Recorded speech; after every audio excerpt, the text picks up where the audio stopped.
Lagos Library TV. Unfolding mysteries. Bí a bá ń joyin, bí a bá ń jọdún, bí a bá ń fi tan ewúrẹ́ jẹ ká o. Ká má gbàgbé pé àti pọ̀ lájẹ́ láyé o. Ta lẹ́yìn gangan jẹ́ sí bàbá wa Àyàntáyọ̀ Àyàndélé. Ẹ ṣé ní ọdún 1990 la dìbò I think December 8, 1990 a dìbò sí ìjọba Ògbómọ̀ṣọ́ local government tí wọ́n túká Ẹyọ̀kan nígbà. ẹyọ̀kan nígbà yẹn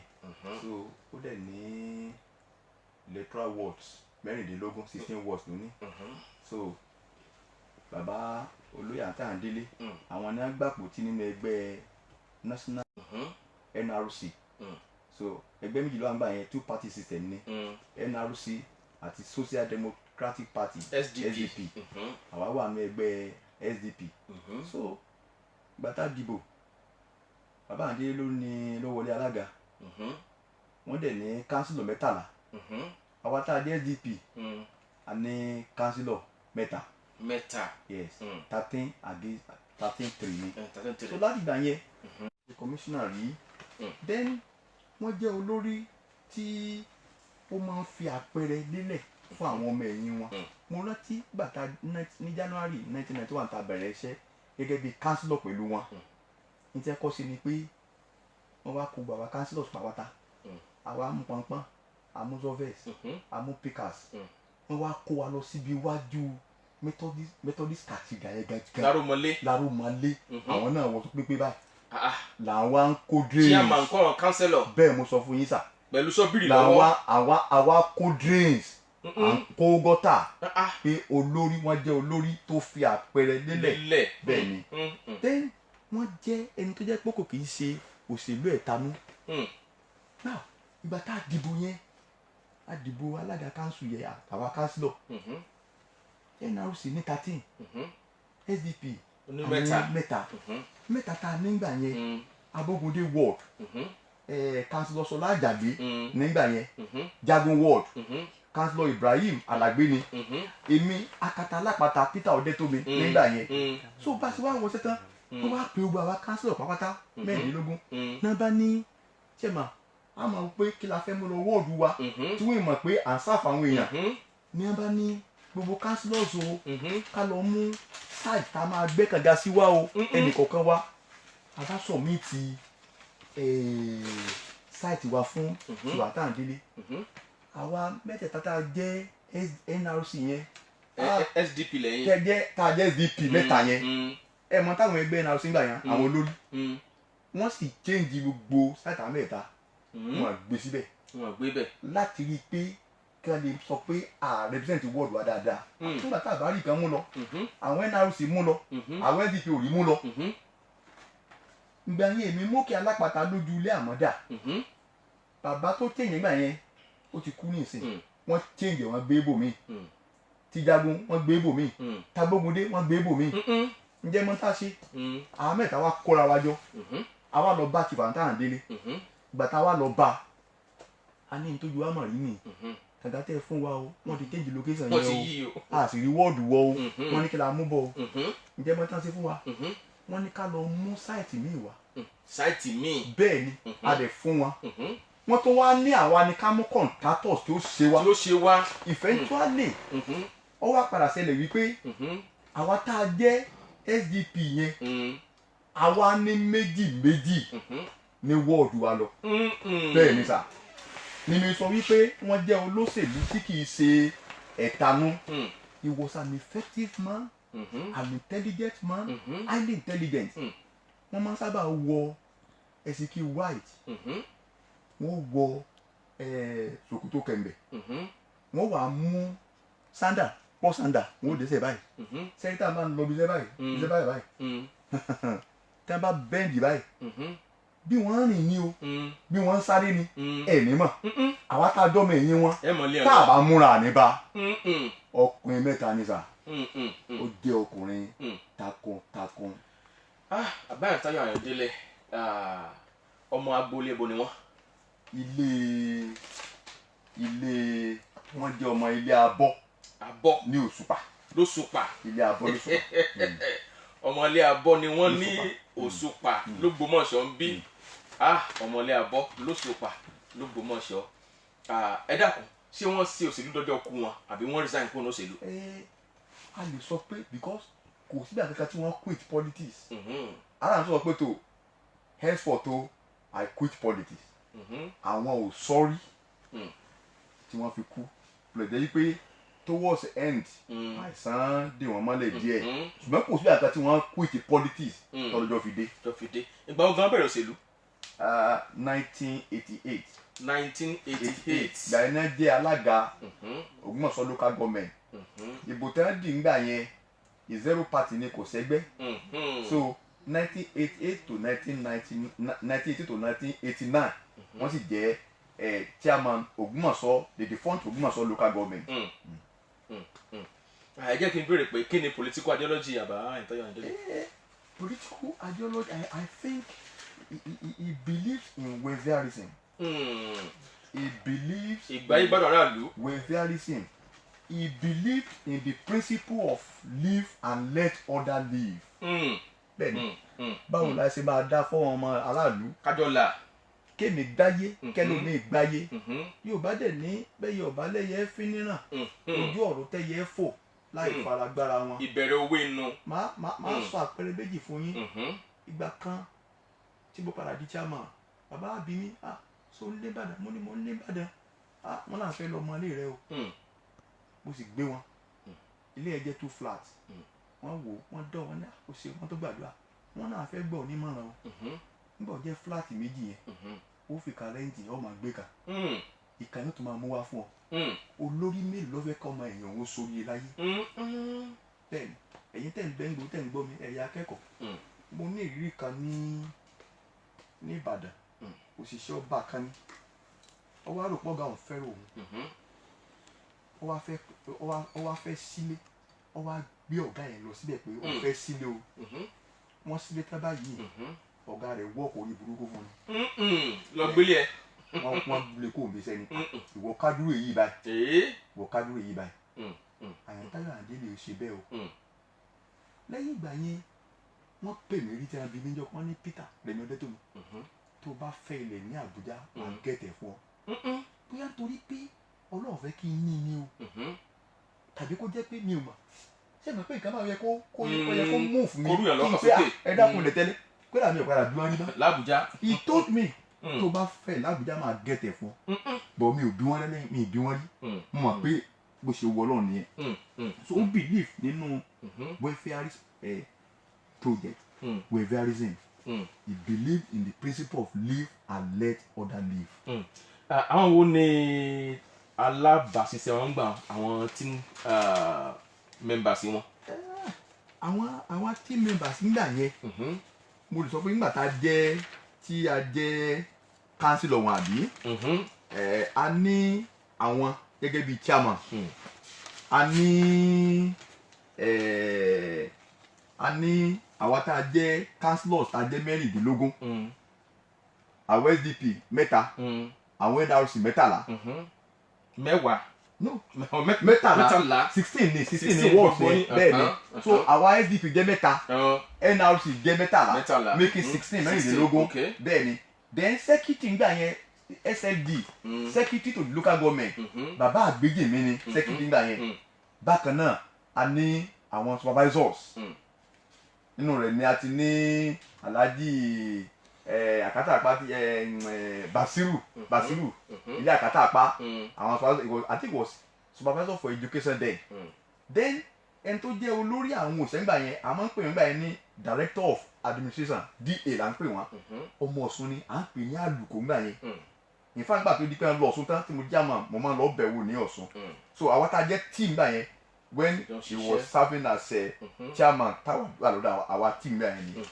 Ǹjẹ́ wọ́n ní àwọn contemporaries kan bí ojúgbà wọn nígbà tí wọ́n sì tún wà láyé lọ́wọ́lọ́wọ́ báyìí. wọ́n ní ẹni àkọ́tí máa dákọ ni bàbá Mọ́gàjí Bámidé Olóròdé wọ́n sì bẹ láyé. ọ̀rẹ́ èyí ọ̀rẹ́ ni wọ́n close gan-an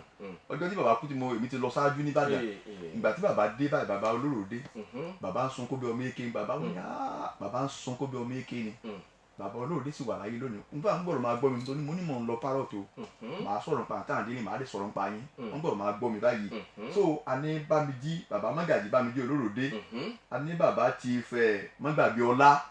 tí wọ́n ń bẹ nídìí abẹ̀bẹ̀ àwọn ojúgbà wọn nìyẹn a ní bàbá wa retired justice Atiládé Òjó a ní bàbá Ọládélé nílé Ọ̀tún àwọn ọ̀rẹ́ wọn nìyẹn tí wọ́n sì ń bẹ láyé kọ́ ló ń jẹ́ kẹ́mi wọ́n gùn o kó sì má gùn sínú yà. àwọn àṣeyọrí kókókókó bíi mélòó lè rí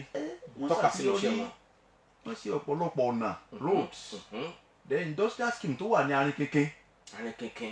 lọ́nà ibi tí Olúwatóbi block tó kọ́ company block ẹ̀ sí yẹn scheme ti wà dáhùn nílé ni àwọn náà ṣe project yẹn àti ọ̀pọ̀lọpọ̀ project ṣá.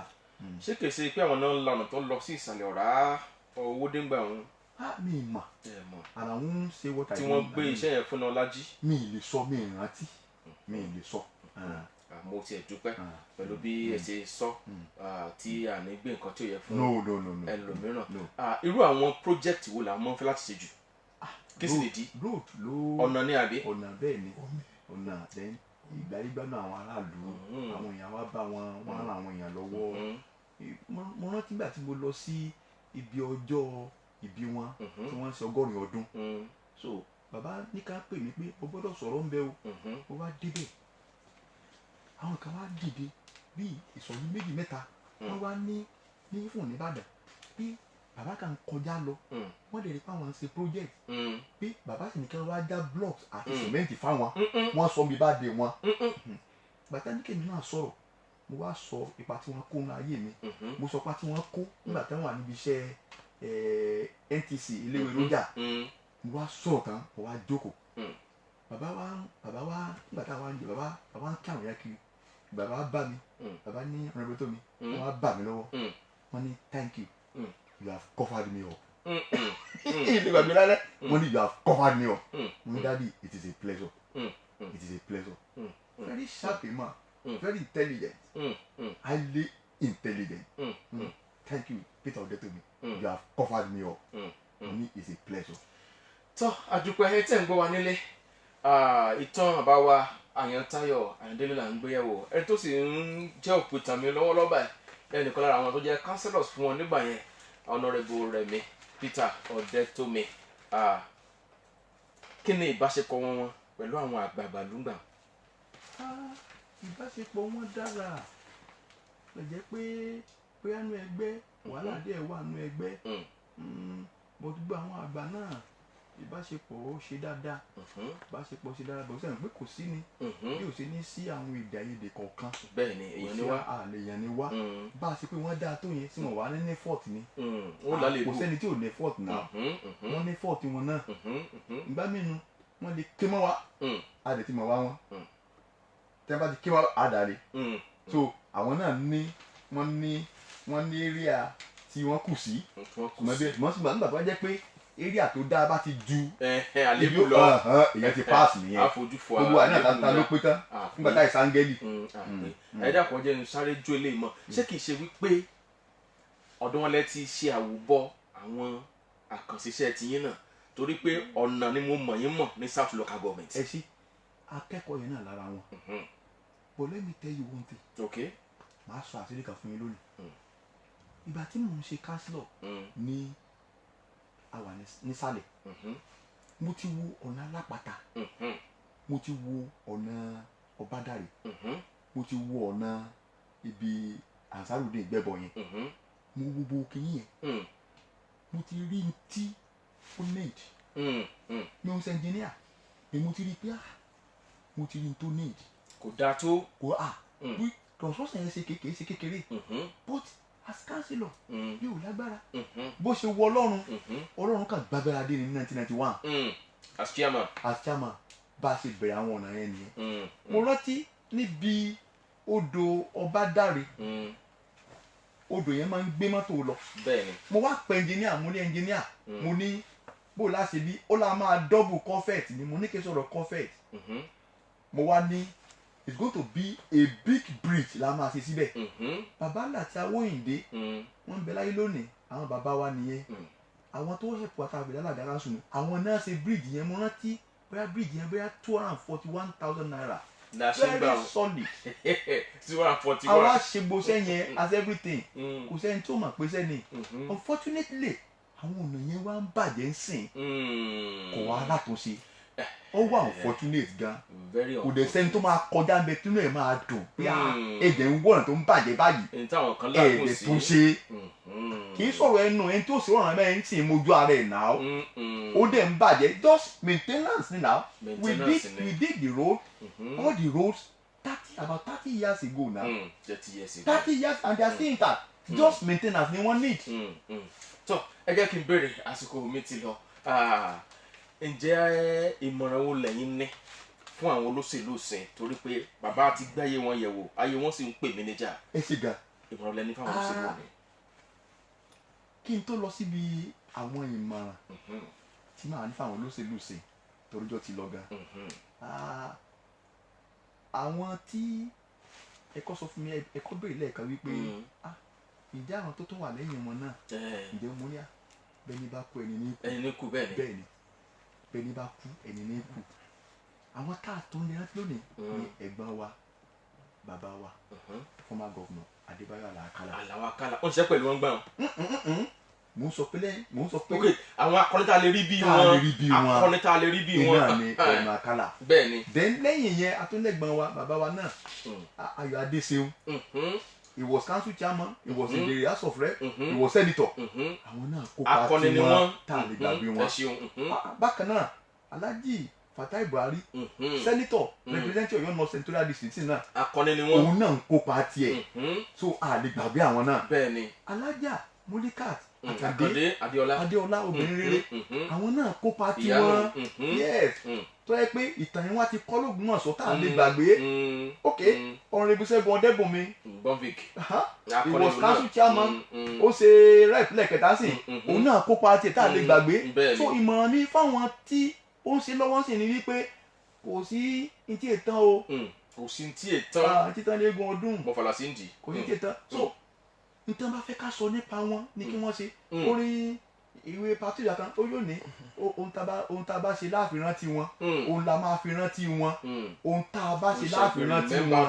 for what they did so tí wọn bá ṣe àní rántí wọn in fact mò ń gbà wọ́n níyànjú gbogbo agbára tí wọ́n bá lè sà gbogbo tí wọ́n bá ti kó mẹ́tán tí wọ́n bá ti ṣe kò ṣeé ṣe mọ́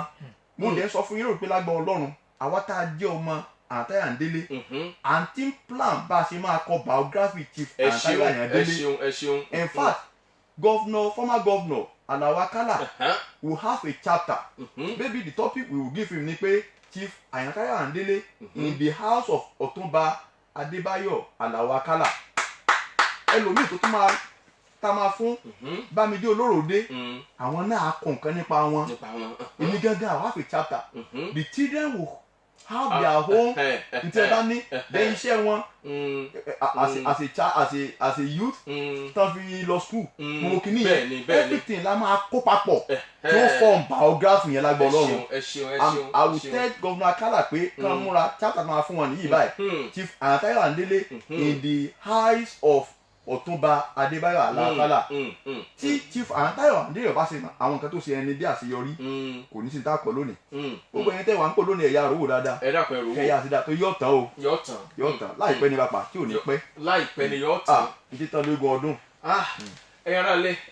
ní bínú báyìí mo ní ìṣẹ́jú méjì péré sí ṣé mo lè gbà pé kan báyìí 09051645438 ní ṣókí ẹni tó bá lọ́rọ̀ láti sọ ní ṣókí 09051645438 ní ká ẹ pè mí sí. Hello. Ẹ káàárọ̀ orúkọ yín o. Àmín o àmín ẹ ṣeun. Orúkọ yín dáàdì. Àmín ẹ ṣe. Àmín. ok Lágórí ẹ dákọ yín gangan ẹ dákọ yín gangan. ẹ dákọ ẹ jọ. tó dànù ẹ ṣeun Lágórí ẹ ṣeun. ẹ ṣeun àríra ẹ ṣeun. ẹ ṣeun adúpẹ́. tó wọ́n ní ohun tí tán lọ́dún eégún abẹ́ẹ̀kọ́. alákà ọ̀fà kàrí yóò bá kà jẹun torí ẹran ó tàn. ẹran tán 09051645438 ẹ pè mí síbẹ̀ láàrin ìṣẹ́jú kan tó wà níwájú mi yìí. hello. ẹ ṣeun o orúkọ yìí. ẹ ṣeun o. ẹ ṣeun. àmì o ẹ ṣe.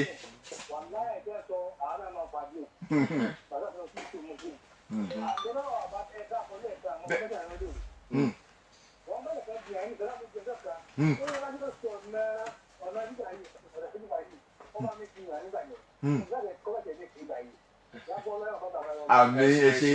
ẹ ṣe o ẹ kọ́ àdá ṣe ṣe o God bless you. ẹ ṣeun iná ọlájì ni wọ́n gbéṣẹ́ yẹn fún. I couldn't know. iná ọlájì ni wọ́n gbéṣẹ́ yẹn fún èmi lè rántí bàbá lọ sọ́nà oko àmọ́ rí machine wọn iná ọlájì ni wọ́n gbéṣẹ́ yẹn fún. tọ́ kò ní jù báyìí lọ ẹ̀yin ará ilé. Ghost Library TV.